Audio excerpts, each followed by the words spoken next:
What is going on, everybody? Roga here, and I'm just going to show you how to do a thinking sound effect in Audacity. It's very simple.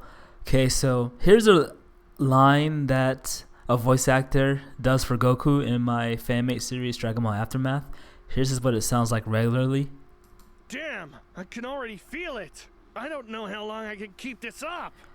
But that is the thought, and we do not want it to sound as if he's speaking normally. So you want to highlight it, and you want to hit Control D. That'll duplicate the track. Now let's listen to it again.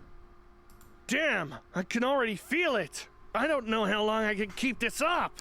Okay, it still sounds the same. So what you want to do is you want to click a little bit before the actual audio starts.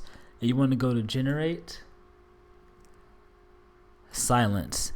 And these last three numbers are going to be 1, 2, 5.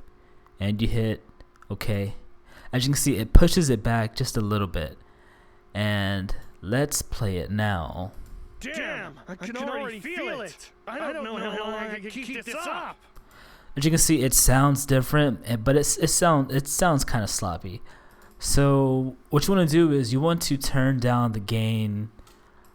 Let's try -12. Okay, that'll lower the audio of the second track. Now let's listen to it now. Damn, I can already feel it. I don't know how long I can keep this up. So yeah, that's all you do. It is that simple. I am going to try another setting. I'm going to turn it down to -15, see if that sounds any better. Damn, I can already feel it. I don't know how long I can keep this up.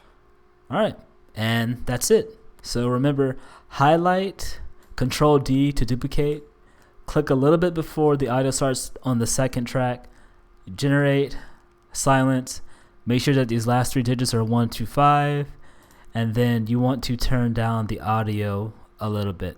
I would say -12 through -15. And that is all. Hopefully that helps you guys.